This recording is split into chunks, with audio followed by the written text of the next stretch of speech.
Hi everyone, and welcome to another coloring tutorial. Today I'm going to show you how to color tiny waves in hair, and I'm doing that on a Stamp Anything image called Social Distancing. You can find her on stampanything.com. I will have her linked in the description down below. She is a digital stamp, and right now as I'm speaking, she is free. So you can jump over there and get her too. I've had a lot of fun coloring with her. This is my 11th card that I make with this image. By the way, because I've made so many cards and I already have a card that looks almost the same as this one, I am giving this one away for free. So to be able to enter, all you have to do is comment down below and tell me what are you doing to kind of stay happy in these crazy times. But yeah, let's jump into the tutorial itself. As you see, I have started coloring. What I'm doing is I'm mapping out these teeny tiny curls. So I'm just taking one of my lighter markers. I kind of added some shadowing into the bend of her hair, and then I'm just doing these little waves, small waves along some of the lines, and that is just mapping out how I want the different little curls or waves to go.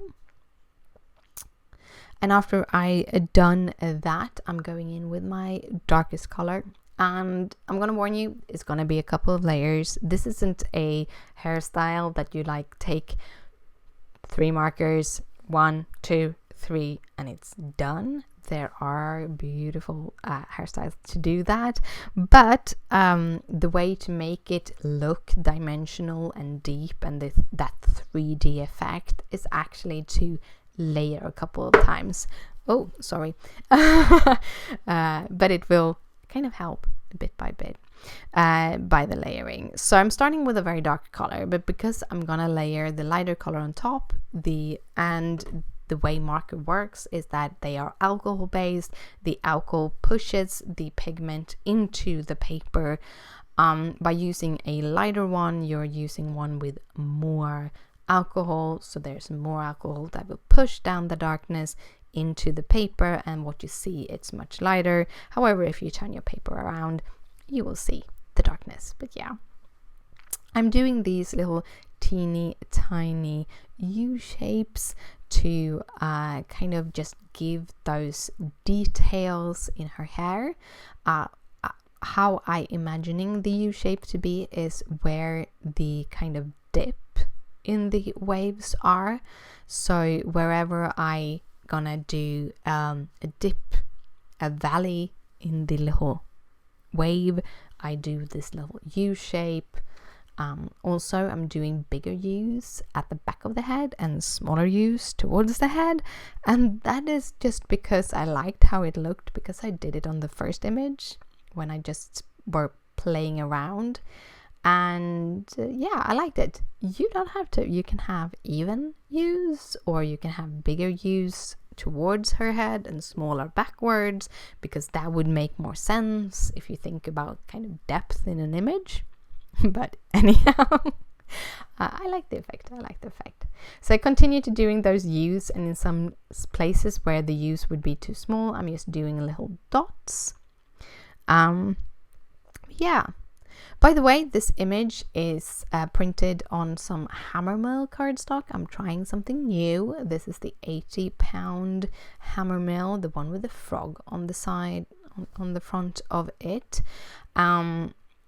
And I have printed her on my Canon TS8150 on the black and white setting, but with 20% opacity, to get those kind of gray lines. And you do want to have these gray lines when you are doing, I think this is creative color placement, we call it, but this is one of the simpler ones, because what you are doing is you are replacing the lines of the stamp. And if you would have printed it in black, or stamped it in black if you had a stamp, there's so many, you can do this on any stamp you have. I just chose this image because, yeah, I kind of like it. It's kind of cute. But yeah, so when you do the lighter lines, you can hide them. The black lines you can't hide in any way. The Copic won't hide black lines. The black lines will always show through because the Copics are transparent. So yeah, when I finished off doing these little U shapes with the darker pen, I'm going to go in with the E43. And what I'm doing with the E43 is basically just coloring over those U's all the way. So I'm doing these little lines, and I'm doing it kind of, a rubbing technique almost. I would probably say I'm dotting on top of it, but I'm doing a little bit of a harder dots, or on top of it, because then I kind of scrubbing it into the cardstock, and that is the first step to making those lines a little bit lighter, because they are a pretty big, the jump between the E43 and the E44 is pretty big, so to be able to use them together, you're gonna need to have a couple of layers of color. But yeah, so I'm going in, as you see here, I'm just doing like lines, and then going back and forth, not being very, I don't know, good, thorough. That's probably the word. I'm just mushing it in, just to get a little bit, and really leaving the highlights white at this moment so that I have space for the other colors. I also go in a little bit where I want to have some shadows with the E43.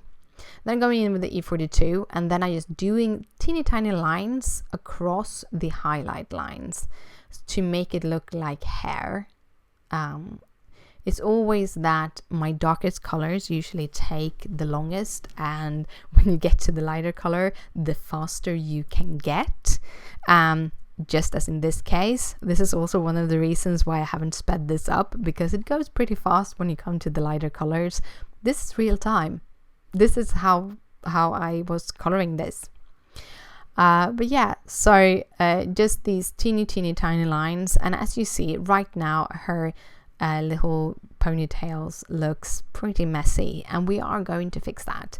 We are going to go over it, giving it a little bit more depth, a little bit more details, and that is also a reason why you layer it.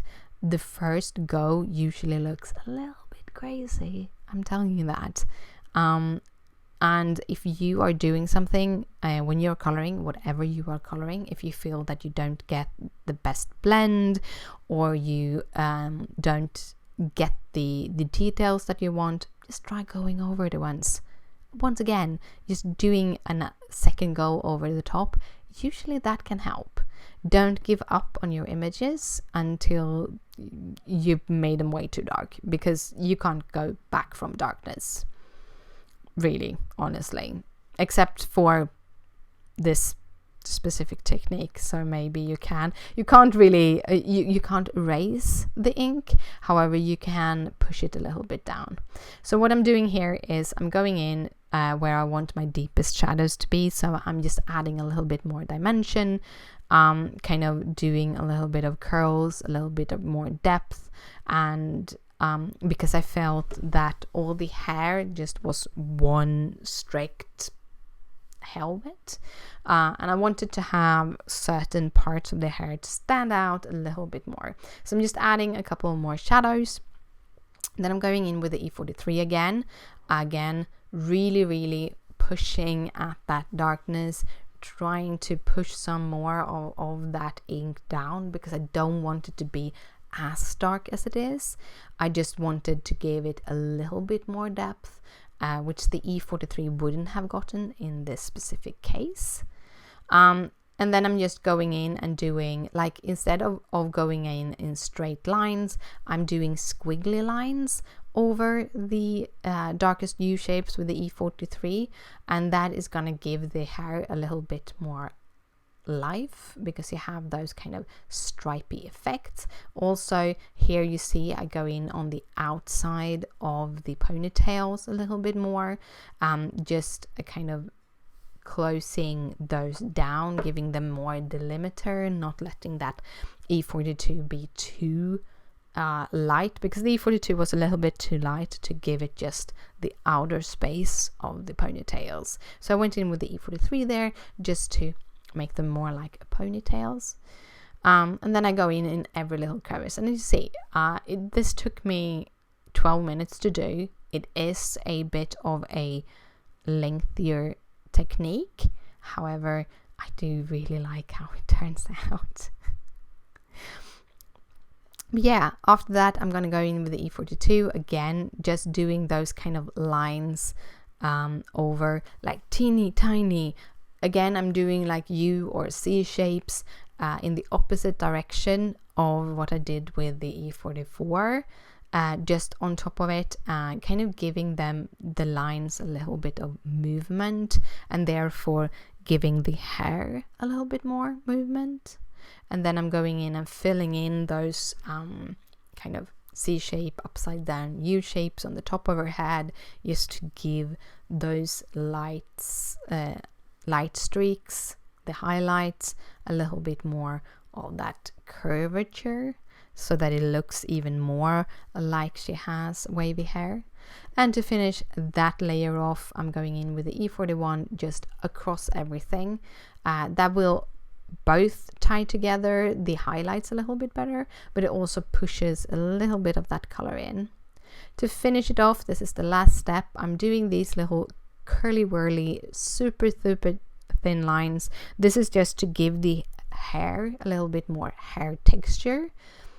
I don't make many of them, it's just a couple of them here and there, just a little bit of dimension that I felt was missing. And right now that looks a little bit insane. However, we have one layer left, and that is going to tie everything together, and then I'm done. I promise, I'm done. So the last layer is actually going in with the E41, and because I'm going in so fast, that dark brown was still wet, and because it was still wet, it actually is very easy just to blend out and just get those lines, a little bit of lines. But yeah, that was the video for today. Thank you so much for watching. Don't forget the giveaway. What are you doing to keep happy? If you have any questions, just comment down below. Thank you again for watching, and I'll see you later. Bye.